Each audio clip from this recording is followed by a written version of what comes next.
Paz do Senhor, irmãos e irmãs, mais um vídeo aqui em relação à pregação.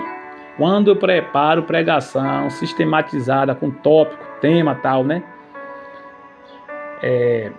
Aqui é para quem quer aprender, principalmente pessoas que estão começando agora e também pessoas que têm muitos anos de igreja e não conseguem pregar.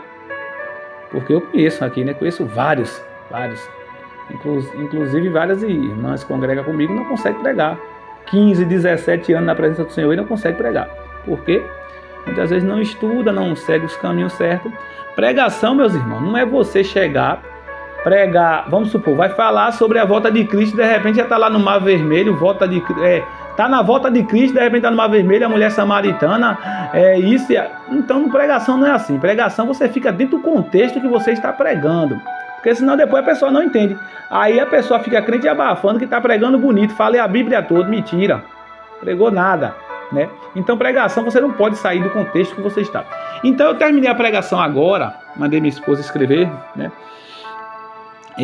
Eu terminei agora. Se eu dar qualquer atrapalhadinha aí é porque ainda eu vou estudar, né, gente? Eu vou pregar quinta-feira. Então pregação também é estudada. Estudada, né? Vamos lá, ó.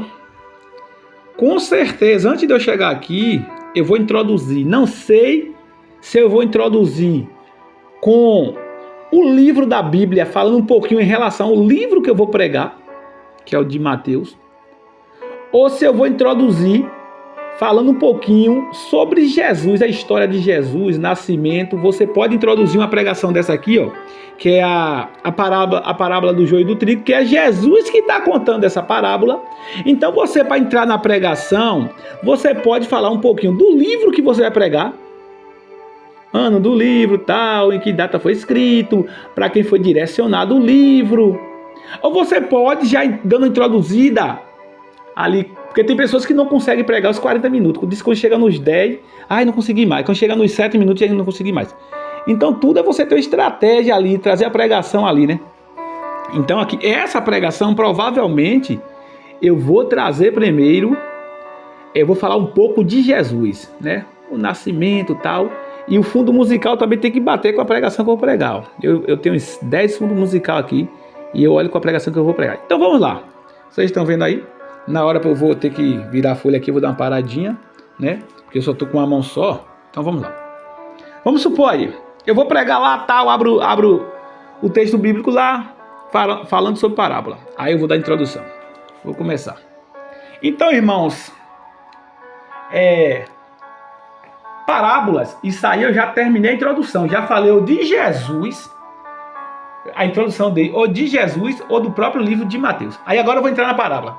Agora o texto que lemos, irmãos, fala em relação à parábola. Aí agora eu vou ter que direcionar, falar um pouquinho qual o significado da palavra parábola. Vamos lá. Então parábolas, irmãos, deriva-se do grego, da palavra parabole, que traz o seu significado, colocar as coisas lado a lado. Então a parábola, ela traz uma compreensão.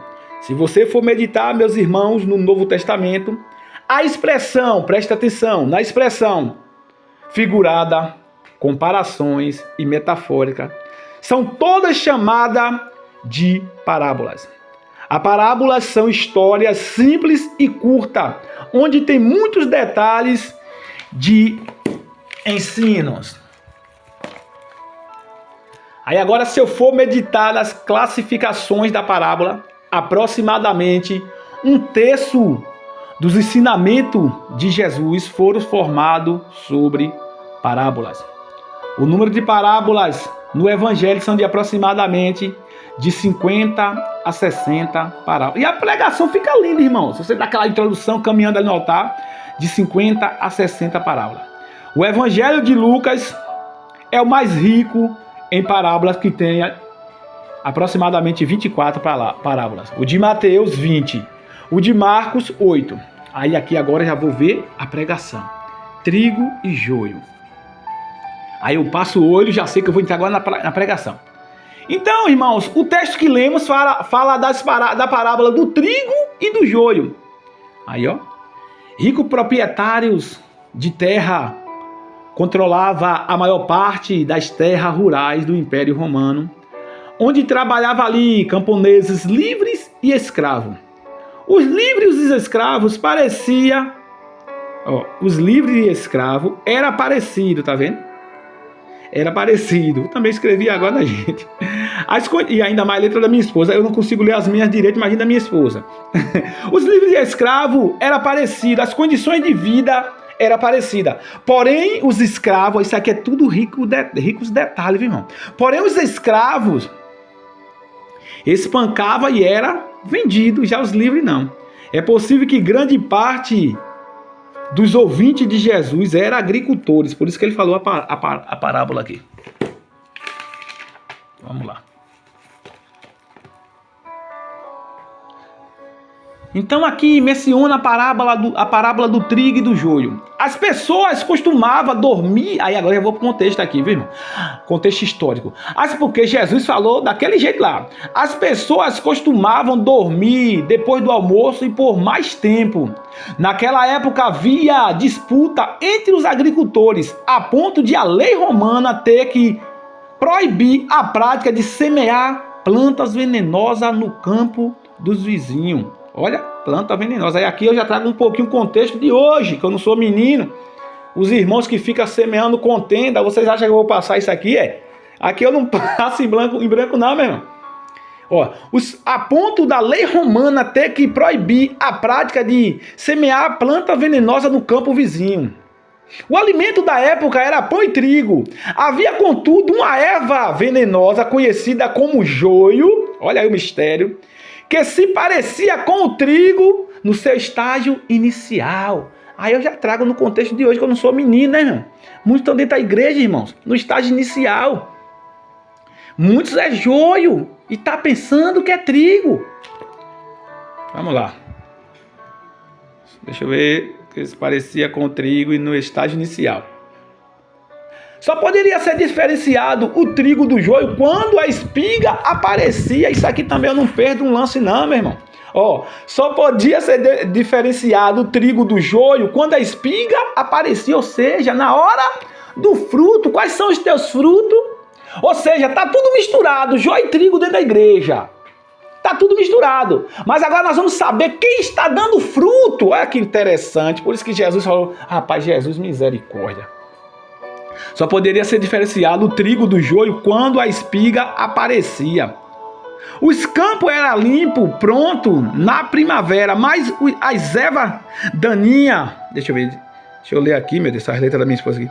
Os campos eram limpos e pronto na primavera, mas se as ervas daninhas fossem descobertas muito tarde, os agricultores corriam o risco de arrancar o trigo com o joio, porque era parecido. Olha aí, o joio e o trigo era parecido, meu irmão, não é diferente da igreja não. Muitas das vezes tem ali, o joio e o trigo é parecido, você vai arrancar? Não pode arrancar. Não seria interessante para os proprietários pôr em risco a sua lavoura? Ou seja, você vai chegar na igreja, vai estar falando quem é joio e quem é trigo, você vai colocar em risco a obra de Deus, você vai colocar em risco ali, né? Porque ali tem família, tem vizinho, tem irmãos. Jesus, muito inteligente. Agora, tendo crescido e amadurecido o trigo e o joio, olha aí. Agora, tendo crescido e amadurecido o trigo e o joio, os colhedores podiam cortar o trigo logo abaixo da espiga, deixando o joio mais baixo. Olha que interessante. Os colhedores podiam cortar o trigo abaixo da espiga, deixando o joio mais baixo. Arrancava o quê? A espiga, o fruto. É naquele dia quando Jesus separar o joio do trigo, né? Jesus vai separar. Vamos ler. Os colhedores podiam cortar o trigo logo abaixo das espigas, deixando o joio mais baixo. Não cortava o joio, não. Para ser cortado separado. Eita, que profundo para quem é pregador. Isso aqui é profundo demais, meu irmão. para ser separado. E uma vez cortado o joio, era utilizado como combustível para fogo. Ei, tua alma vai ser utilizada para combustível para fogo, é? Olha para isso. Para que servia o joio naquela época? Para combustível para fogo. Por isso que Jesus disse que vai ser lançado no fogo. Então tá aí um pouquinho do contexto histórico da história do joio e do trigo para quem gosta de pregar, né, irmãos? Para quem gosta e para quem me segue, não é para nenhum eco esperto aí tirado sabido de Bíblia, não. Amém? Deus abençoe.